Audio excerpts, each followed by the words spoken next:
Yeah. So we felt, okay, what do? We sat down, we said, do we want to continue or not?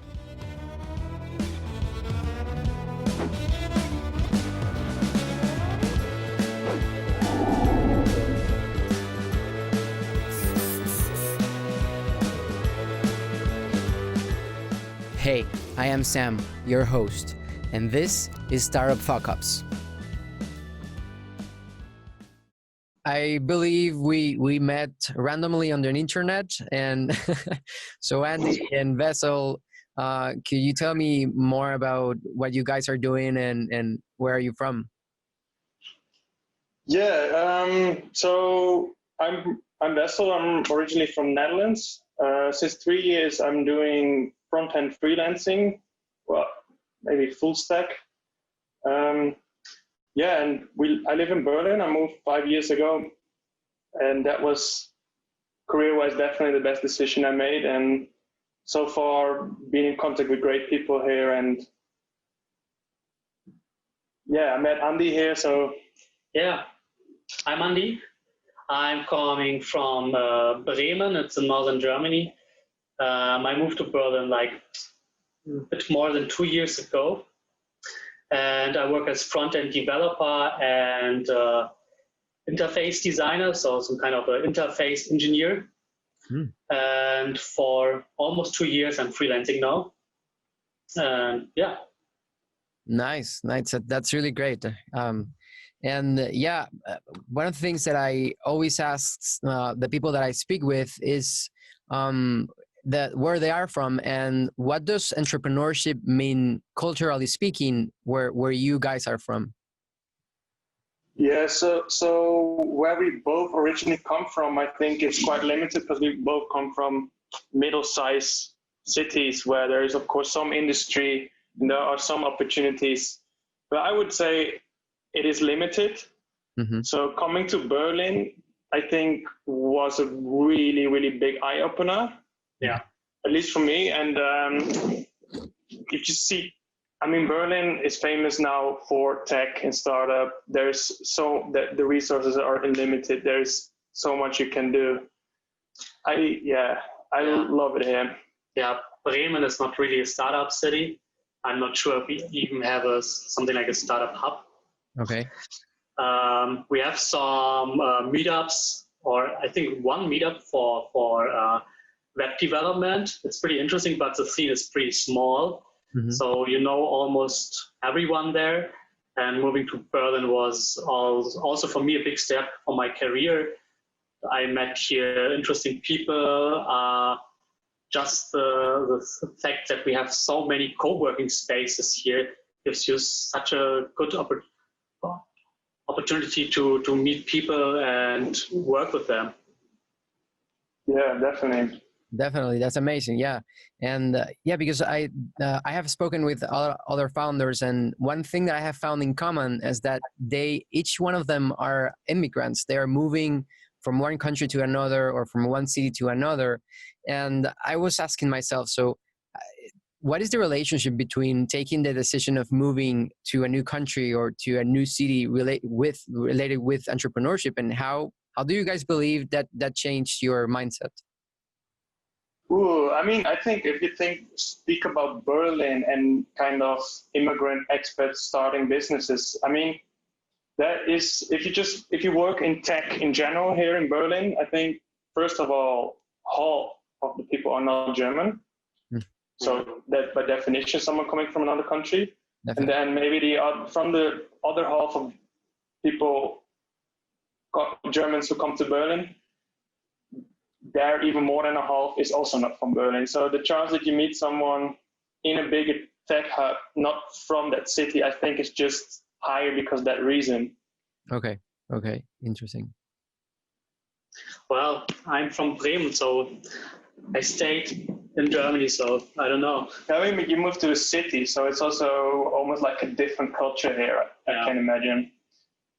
Yeah, in a way, it's taking that decision of leaving home and leaving the place where you've grown up, and even if it's like the natural choice, like the thing that you have to do to achieve your goals, it is a big decision, and moving away from home and to a new place where opportunities are, where seeking your opportunities, I believe that tells a lot about entrepreneurs and a lot about founders, because that is exactly what we need to do when we are entrepreneurs. We need to seek what we want, and we need to take the decisions that move us towards those goals.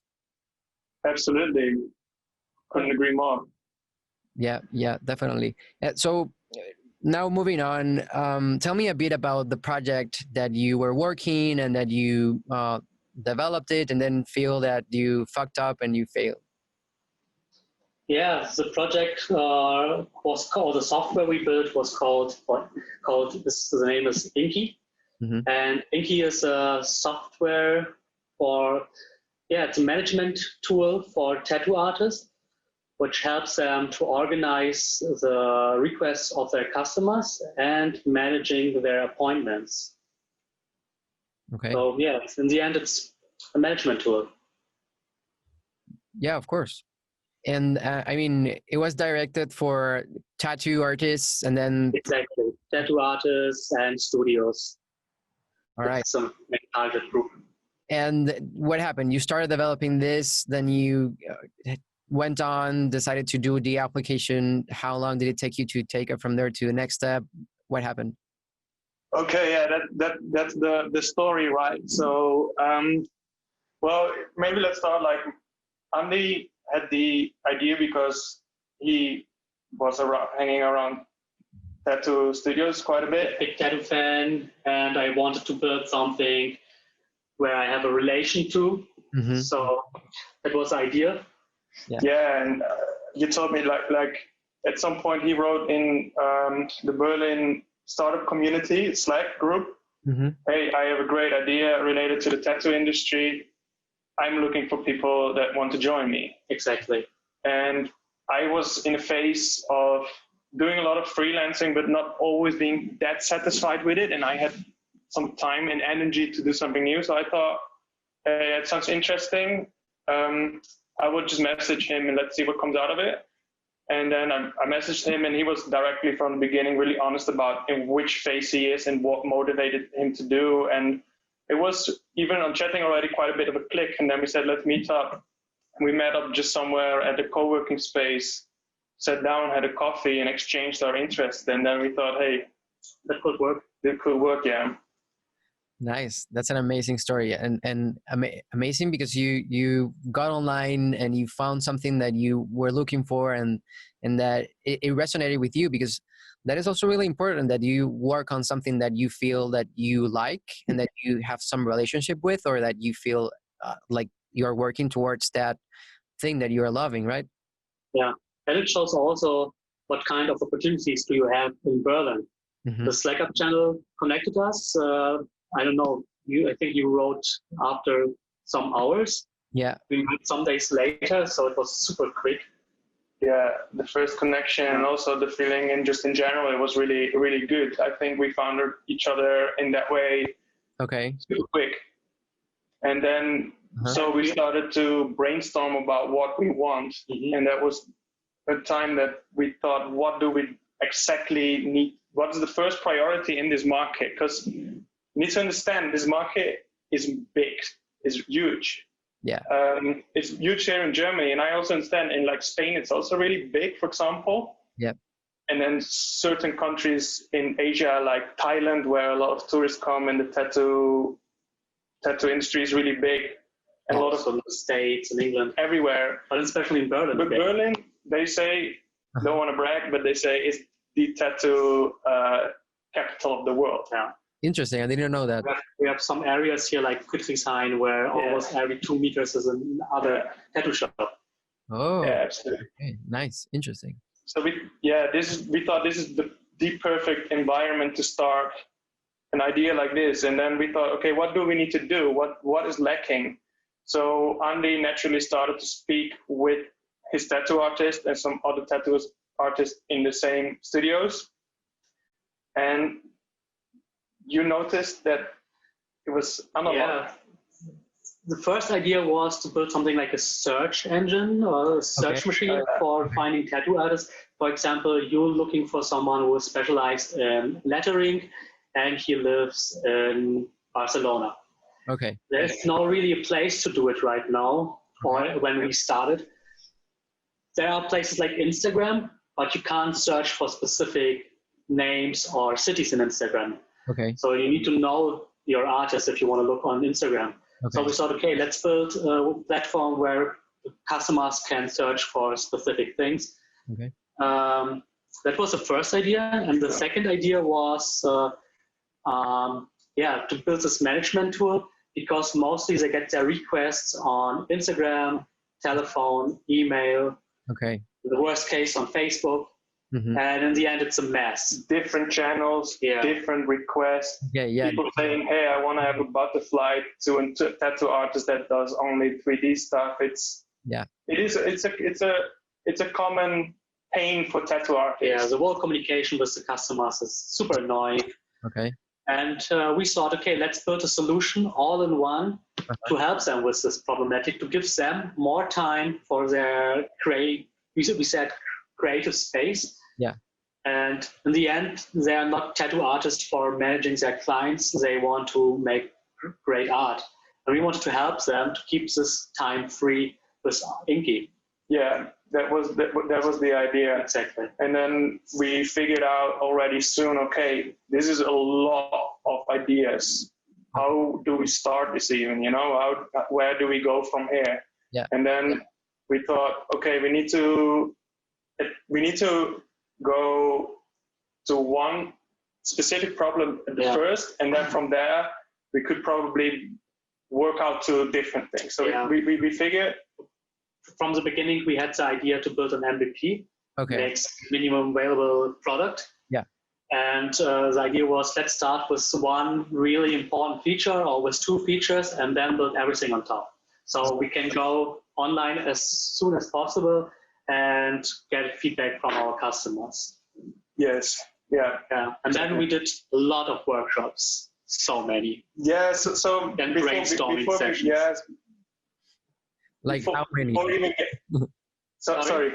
Like how many workshops? Like 1,000, 10,000? How many do you think you did?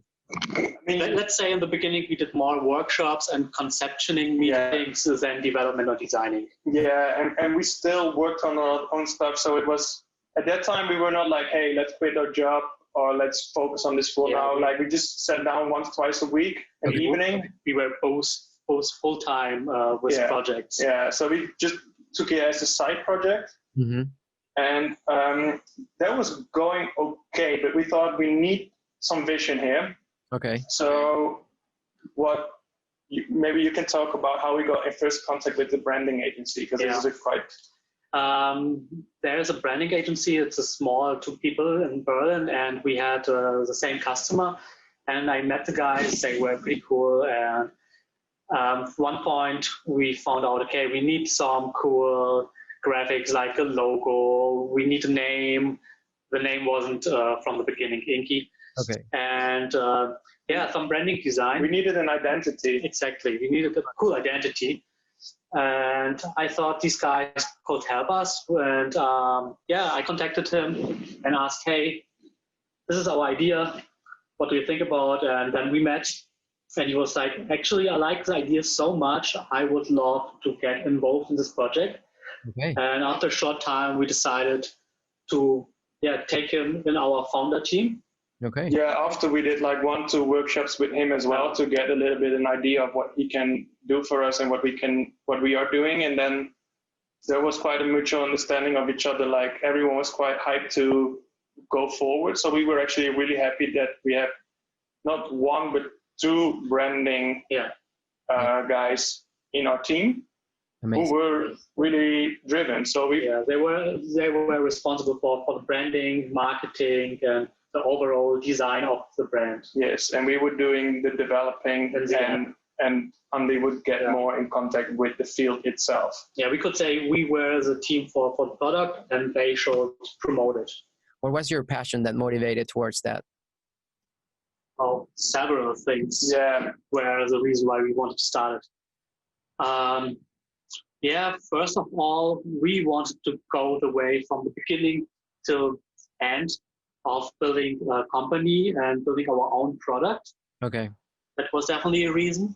Mm-hmm. Another reason was to learn new technologies, new workflows, new strategies. Yeah.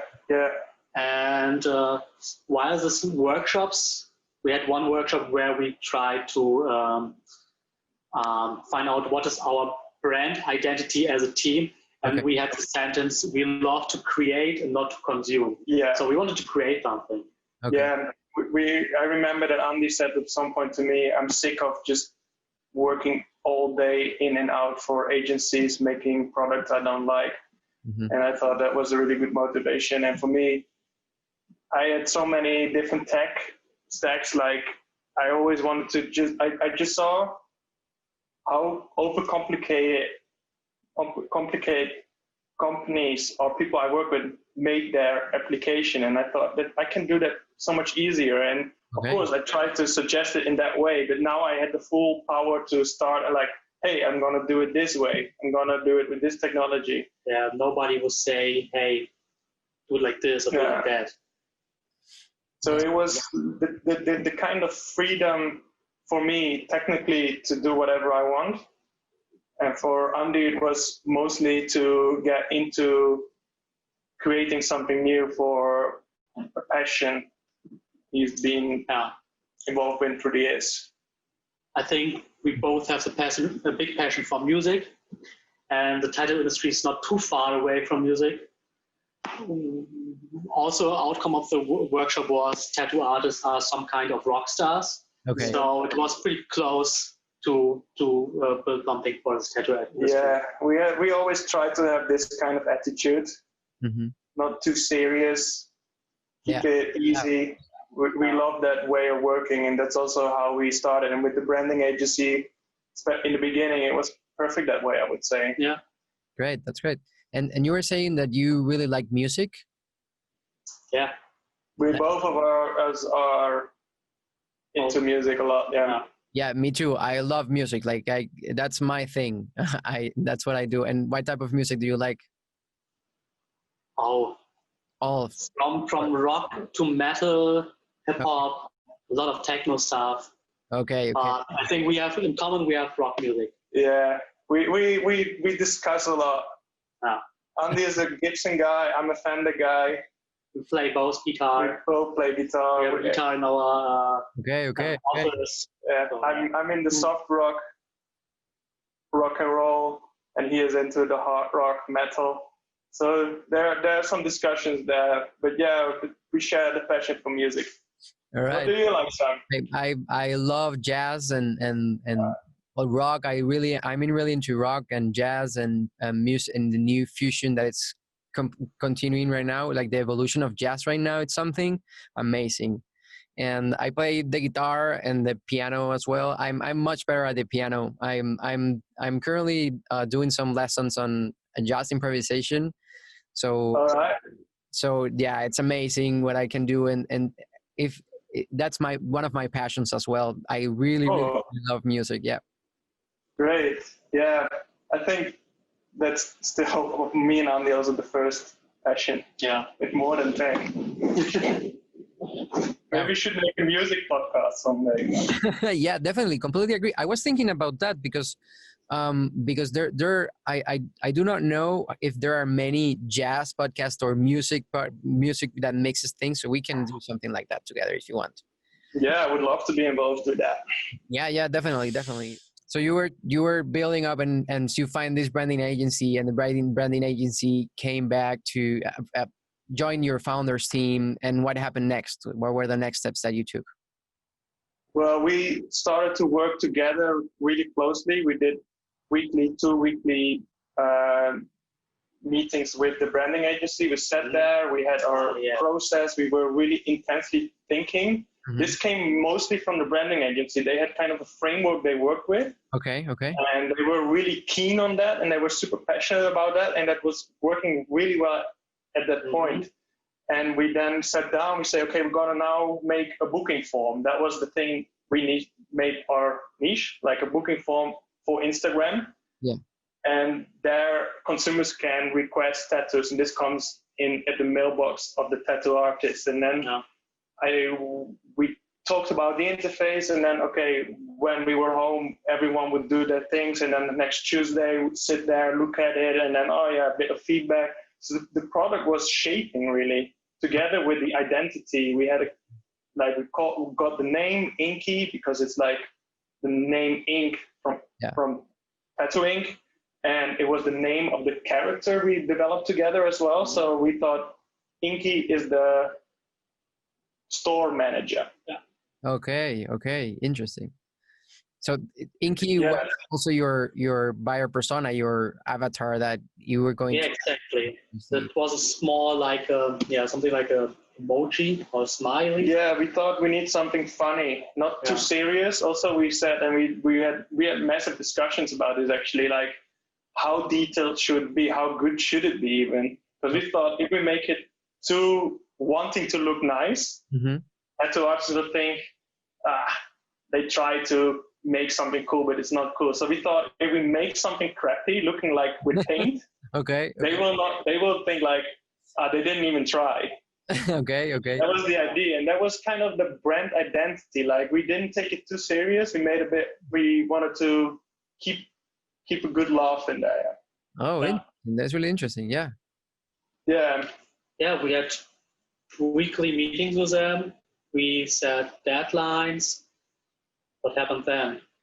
I think in January or in February was the time when we got the first style guide. Yes, true. With a character and the final style guide with everything we needed to actually start applying the brand identity to the software. Yeah, and we also started with ideas for the landing page, because we wanted to go online with a landing page super early to get some feedback from artists and collecting email addresses and leads. Definitely. Yeah, that's exactly one of the things that I always say to many entrepreneurs who want to start something, that they should go towards the quicker, faster, and learning the fastest way that you can do through prototyping, interviewing, speaking with the clients, knowing what they want, understanding their problems, and moving forward. So up until now, you were doing the right things. Thanks. Yeah, that felt good as well. We felt like, hey, we are on something. Yeah, we saw progress. Yeah, we saw progress, and we had competitors at that time who were getting. That's a different thing. Like we had a competitor, and they did similar what we did, and they actually went into the search engine way, the thing we didn't want to do, and we wanted to focus more on the consumer to artists. Okay. And they were going the other direction, and we thought, okay, at least we split the ways. But they started to do similar stuff to us. And we thought, okay, our stuff looks better. We are programmers. We found out they are not programmers. They do it in a different way. They do it really well, but we could see the software was buggy, and we thought we could make a more solid solution. Okay. But we need to be quick. This was really getting like the way of the slow process was fine, but we felt, me and Andi, okay, if we want to continue with this, if we really say this is something we want to do, this is something we go for. We were at that point from like idea to some branding to some landing pages.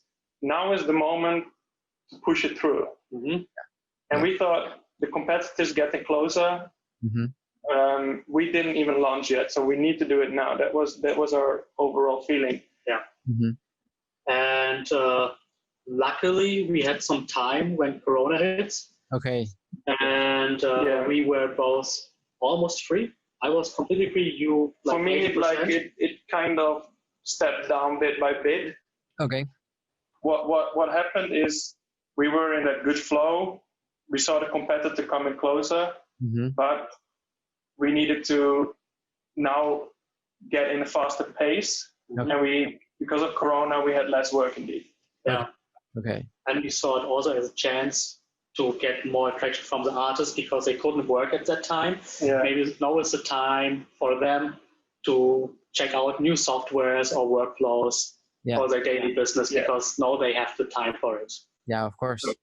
But what happened then is this was the kind of first really big problem we faced. Okay. Is that me and Andi wanted to devote our time to do this. Okay. But the branding agency had different priorities. Okay. So there are also big struggle with the Corona situation. Yes, and we felt like we needed them to continue. Okay.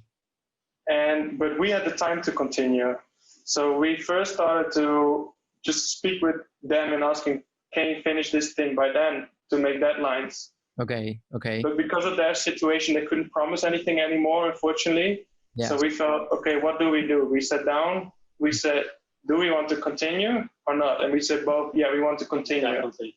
So then we got into an idea. Okay. And yeah, we talked about what are our long-term goals. Okay. Yeah. And one of them was like, we want to sit in a nice office with cool people and work from there. And then we were like, office. We should rent an office space and Okay. work there together closely on Inki. Exactly. And we found super fast a place around the corner from my flat. Okay. They had some free space also because of COVID. Okay. And we got a really cool room for a nice price. In the middle of Kreuzberg, what is kind of one of the most attractive areas in Berlin to do your business. Yeah. Yeah, and we got this room for 2 months and we started to work full time on Inki from then. Okay. Okay. Okay. Yeah. That's really. It was definitely a really good decision we did. Yeah. No, yeah, definitely. I mean, the fact that you were able to get together and even in a space, even though there was the epidemic and the things that we were facing, gave you an advantage to share a lot of thoughts and share a lot of things that many people did not have because they had to meet via virtual meetings. And definitely the difference between offline work and virtual work, it's the communication, it's completely different. And there's something about the so much different. Absolutely. yeah. Mm-hmm. And at the same time we got a new advisor involved. Yeah. Okay. So a former colleague of mine, a friend, who I work with for a company as both freelancers. Okay. He stopped working there and started his startup. Okay. And he fucked up hard. Okay. That could be a double episode maybe. But he had a lot of experience about a failed startup. Okay. And I think one thing is really good to have someone advising you as someone with a failed startup. Yeah. Yeah. You know everything about it. And he came in our office, he was advising us on some stuff, and that was nice. It was like the three of us sitting there, me and Andi being kind of the engine and going on, keep brainstorming ideas, do the developing directly with the branding we still had, even we needed more stuff. But we thought we'd go on, see what we can do as much as possible. That results that in 1 month, in June, we managed to actually create most of the product already. Okay. We rushed through. So actually, we started from the beginning because we had already some code, but then we decided, hey, let's start from new and make something completely new. Yeah. Okay. And we built the whole MVP in less than 4 weeks. Yes. Whoa. Okay. Yeah. I mean, the base version, and then actually the month after, we did a lot of bug fixing and stuff. So it was the refined product that works fine. Was done in 6-7 weeks. Yeah. Yeah. That was the time we were sitting there all day long doing the code, talk. It was sometimes we had the week where we found out, hey, we finished one big feature in 4 days. Yeah. Worked for sometimes like 9 or 10 hours, which is not super long, but we had the motivation to stay there. It was 10 hours productive. I think there's a bit difference between working 12 hours or 10 hours productive. Sure. Yeah, it was definitely it was a really productive time. It felt good. We had the motivation, and we were not complaining 1 second. We just go, and we thought like. At the same time, we got back to the branding agency. Okay. So we needed stuff from them, but they couldn't promise anything at that point. Okay. So there was after having such a good rush of so much productivity and so much work and so much fun, Okay. we decided together with branding agency to split up.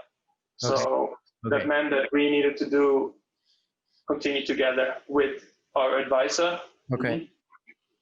But the important part was moving then, the promotion marketing part. Yeah, this whole kind of backbone we had from them, like the feeling they could provide that, was gone. Okay, of course. So we felt, okay, then we just start doing it ourselves. So we came with ideas. Okay. We started contacting a lot of tattoo artists. Okay. We found some tattoo artists that actually used the product for a while. Okay. So, and the feedback from the tattoo artists, it was mixed, but in general, it was quite good. But we didn't know how to take this to the next level. Yeah. But because we can't write every artist in the world and say, hey, use our software. We need to find a way how they find us and use it. And we had no idea how to do it. No. We had some ideas, but it wasn't that good. Yeah. Okay. Yeah, and what we found out then was like, okay, we are good in developing a product. We are really fast in building an MVP and a software, but we suck when it comes to promotion and marketing. Okay. That's really a big crash, because you had this amazing rush of productivity, two guys together, and you find your third partner in a way, or your ally in a way, not as supportive as you might expect, because you come from an amazingly collaboration with your partner, with your other partner. So when that happened, I mean, and taking that decision to split up with the agency, how did that situation moved you emotionally, and how did you face that? Because I know and I understand that it was a quick decision that you made it, but again, feeling that your ally and your partner is not there for you and it's not going to help you, it's a shock. Yeah. I think you put a really nice summary actually about the whole situation. Mm-hmm. For me, it was like we lost our motivation from time to time then. Okay. Yeah. And first we looked for different solutions how we can continue, but from time to time we found out this will be hard. I mean, we could put a lot of time and effort to learn everything ourselves and make the marketing, but actually this is not our field. Yeah, we felt like we could do it, or we could find another person. But then we have the same struggle again. We were just kind of feeling a bit let down that way. And we thought, for some time, okay, we will get over it, we can do it. But at some point, I said to Andi and said to him, you know what? I think we are really good at building a product, really good, like exceptionally good in my experience, but I've seen people struggling a lot, discussing a lot of unnecessary stuff. And we never worked before. And somehow we just knew how to work together and build something, like design, front end, back end, everything was going. Yeah, also because we are a super good match. Yeah, so that was like, okay, this is what is the special thing about our collaboration. Yeah.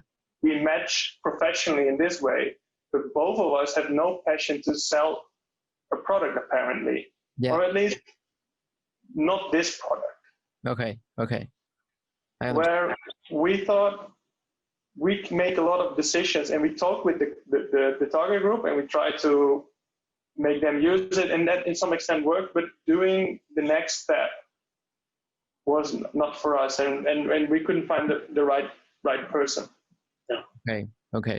Okay, definitely. And those feelings, I mean, because you have put in so much effort and feeling let down, feeling unmotivated, and I've been there in that situation so many times that I completely understand where you were at that point. And but I mean, you are coming from a place with high energy, and you're absolutely productive, and you have had amazing fun working with Andi and Wessel. So you guys together are doing amazing things together. So that exactly moved you towards overcoming that challenge. I believe really easy.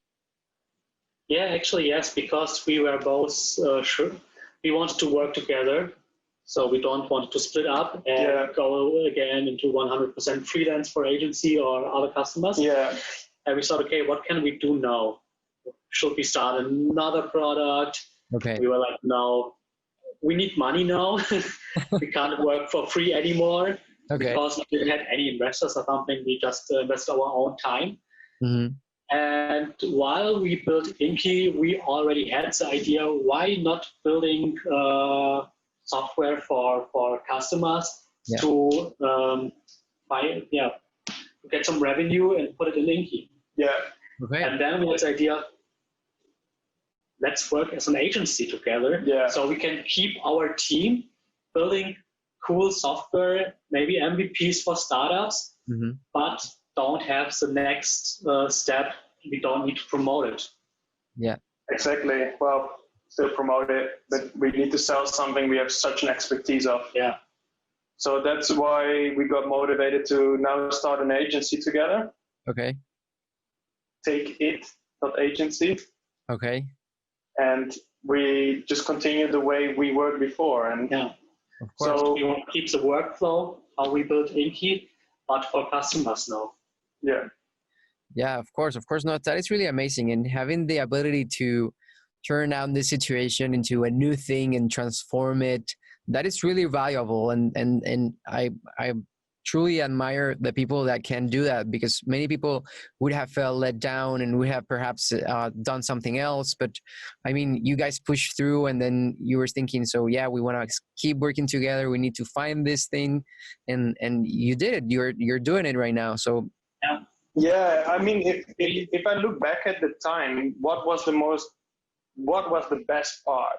Yeah. For me, it was those, especially that first month and then the second month as well. But of course, there was the breakup with the agency that was slightly annoying. Yeah. But it was just the time we worked together and sat in that office, had our lunches, had our beers after making a nice feature. That was the good time. And that's the time we could continue. So I was not too down myself.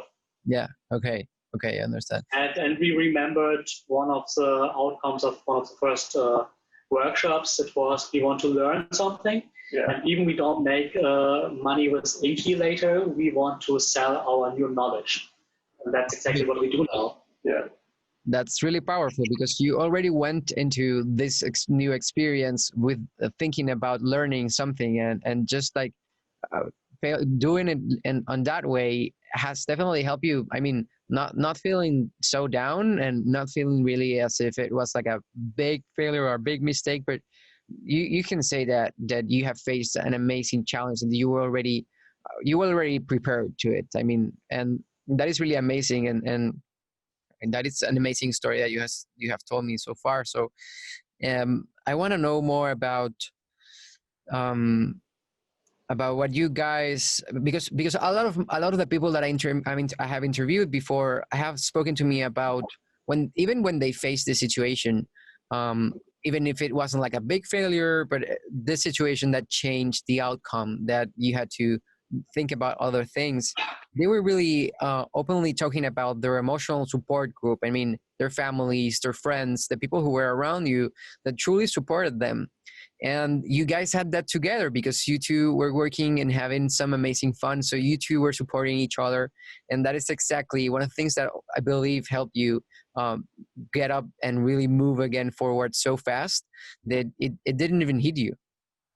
I think so, yeah. I think also, I mean, we kept it even in the really low moments that we were so not motivated to do anything. Even in those moments, we kept quite professional, I would say, and just think like it's not the end of the world. Yeah. And what means failing? I mean, we built an MVP. Yeah. And actually, I would say we succeed, because an MVP is to find out how your target group will like your product. Exactly. And if there's a market for your idea. And we found out maybe there's a market, but we have no idea how to promote this MVP. So in the end, the outcome of our startup or of Inki was different. So it doesn't felt like a failure for us, more like, okay, we just have another outcome. Yeah. And now you are on this position where you have this new project, a new idea, and new thing that you came out of the fun that you were having. So what would you say to the people who might face similar situations when facing this failures and these fuck ups? I think first of all, you need to be really flexible. I think flexibility is something we always try to keep in. When something goes wrong, move another direction. If someone leaves, don't stick too much on your goals or expectations. Mm-hmm. Sometimes things can change. Yeah. And then you should accept it. Yeah, that's definitely one thing. I think, be flexible. And one thing I would have done different, maybe if like we started August last year. Mm-hmm. No, April last year. I think if we have an idea and you find a niche, try to launch some kind of landing page where you have just an email collect field. Try to spread this. Yeah. That's what we didn't do, and I think we should have done. Don't waste money for cool design, explanation videos. Just upload your idea as simple as possible. Even if it's just a GIF, is enough for the beginning. And go online and check if your customers are interested in it. And if not, then you know it makes no sense to put a lot of money and effort to develop a product.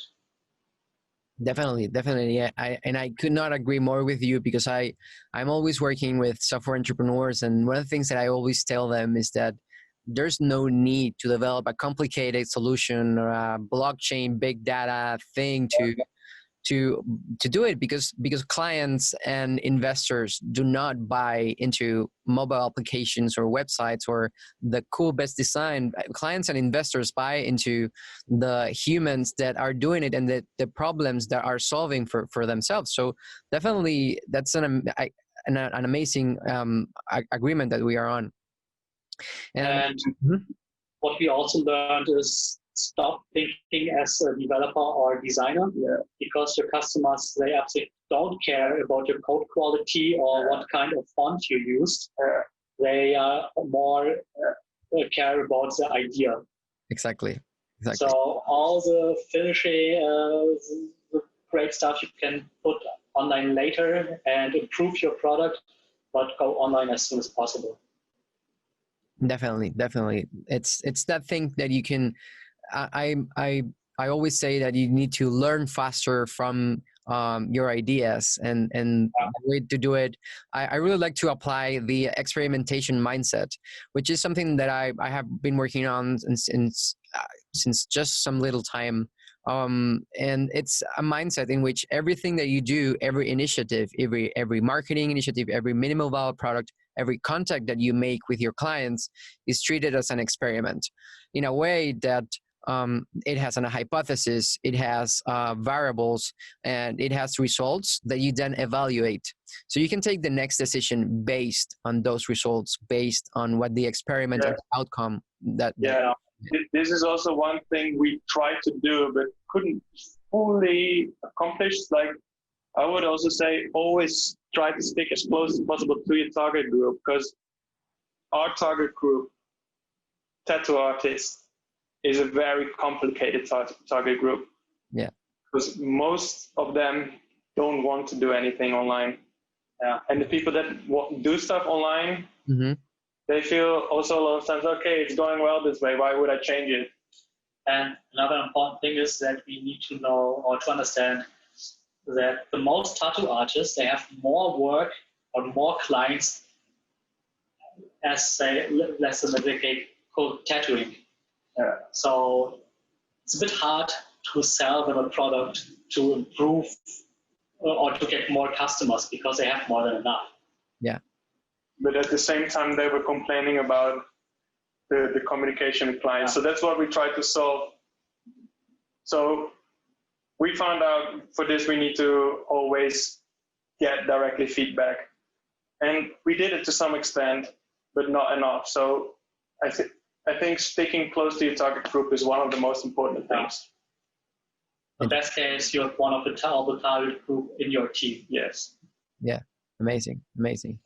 That's really great. And so right now you are currently, so you pivoted, and then you are right now an agency that builds MVPs for other startups and other new businesses. And how are things going right now, and how have the best things that worked before helped you on the current work that you are doing? It helped us definitely in the workflow we work together. Yeah. We so adjusted to each other. Because to explain again our roles, I'm designer and front-end developer, and he is front-end, back-end, or let's say full stack. Okay. And it's just a perfect match, and we can work so close together and finish our tasks and features super fast in the way we work together. And the experience of Inki helped us a lot. Absolutely. And also we can help our customers with, for example, if they want to build an own product, we can help them with the things we learned so far. Yeah, definitely. And we found out that, for example, going online as soon as possible is still not clear for everyone. Yeah. They want to first make a lot of, they want to spend money for image videos and whatever. And yeah, so we don't only do executing, development, and design jobs. We also try to consult. Okay, nice. Yeah, of course. And you come from experience. I mean, you already launched and you already know what to expect. So that's why you already know what to tell your clients what to do and what they need to do to avoid what you did, or in the best case scenario for them, develop a new business from the business idea that they had. Yeah. Exactly. I have a question for you guys. So what do you think it has changed on each of your minds from this experience?